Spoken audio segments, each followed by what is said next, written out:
Marsha Blackburn, who is joining us. Marsha, I just want to get your initial response to what you're seeing here.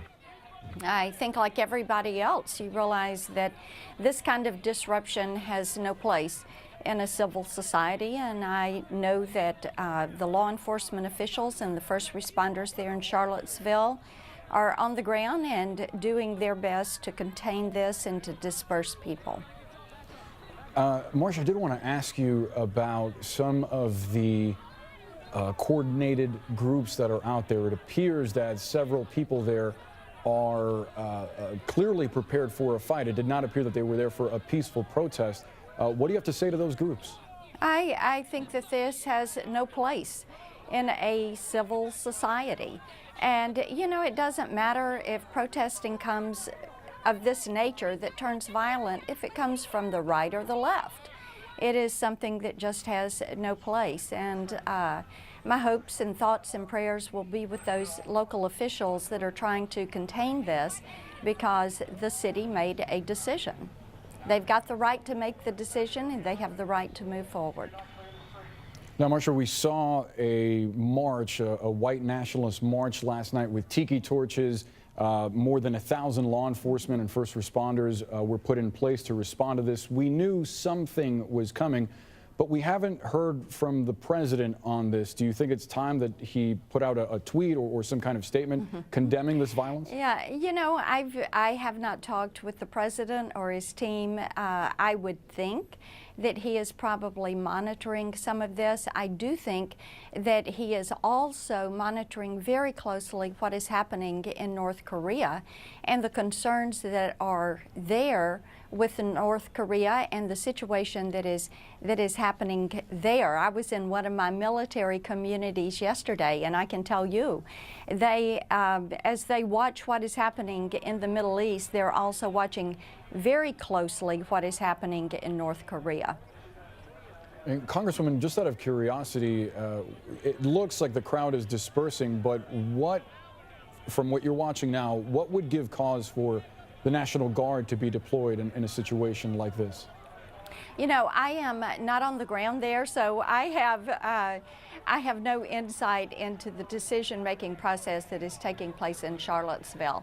I would just tell you that we know that from what we have seen on TV and what you all are reporting, that the first responders are there, they are working, and they're seeking to contain the situation, and we all have to support those first responders and the work that they are doing. And Congresswoman, we brought up this question earlier because it seems like several figures in this alternative right, this alt-right, whether it be David Duke or Richard Spencer, have been outspoken supporters of the president. We heard on the campaign trail President Trump say that he disavows these groups, but do you feel that he should be doing more to squash what is obviously a violent, nasty strain of racism in this country? When you look at the issues that are like this, I think we all feel like they have no place in civil society. And as I said, it doesn't matter if it's something that is coming from the left or from the right. And this type of inflammatory rhetoric has no place because it does not serve our nation well. And we need to make certain that this is the kind of thing that we don't tolerate or abide by. And I think most people, most Americans who are watching what is taking place in Charlottesville today are probably appalled by what is taking place there today. And just as they are concerned about what is taking place in North Korea and the escalation of what is taking place there. Congresswoman, I will get to North Korea in just a moment, but I did want to reiterate the question. Do you think the president should echo your comments that this is completely unacceptable and should be, again, squashed? Yeah, and you know, as I said, I haven't talked with the president or his team. I don't know how they are monitoring, and I would think that at some point he would come out and speak against this type of civil disobedience that is taking place there, and respect for civil discourse in a community that made a decision. Now, pivoting to North Korea, which you've mentioned, Sure. Congresswoman, in 1994, North Korea threatened to turn Seoul into a sea of fire. Right. We've heard this kind of rhetoric from North Korea before. What makes this situation different, and should Americans be concerned about this? I think that everyone has the right to be concerned about this. Of course, Guam does, our military community does. And, you know, I would commend to you and to your viewers an article that AEI has posted by Michael Rubin, as he has followed this entire situation, and he goes back into what originated as the Korean conflict. And when we look at what is happening right now and the approach that this president is taking, what we are seeing is he walks the walk, talks the talk, or kind of has strategic deterrence in his choice of words. And I think we should be very concerned about North Korea and how they have gone over this past several decades thinking that they had the right to move forward with the uranium enrichment, plutonium, as they developed a nuclear warhead. Now, Congresswoman, I want to get your take on this because at one point President Trump was mocked for saying that some of our allies in that part of the world, Japan and South Korea, should have access to nuclear weapons, that would be a deterrent for any kind of aggressiveness against them. Is that still an option, and would you consider it a good one? I think that what we want to do is focus on dealing with this issue with North Korea.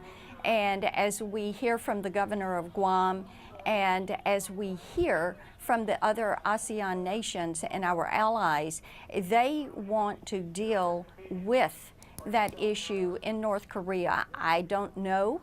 I don't think that they are looking to have a spread of nuclear weapons across that region, but what they have expressed a desire is to see the Kim family and that dynasty and that ruling in that country dealt with. I think there are concerns expressed when you talk or you read some of what those in South Korea have said, their concern and their hope that this is something that can be addressed quickly and that situation can be settled quickly, not only as you look at the Korean Peninsula, but as you look at that entire region. And of course, they're looking to the United States for leadership on this and are hopeful that the leadership that is given by the Trump administration is going to be more successful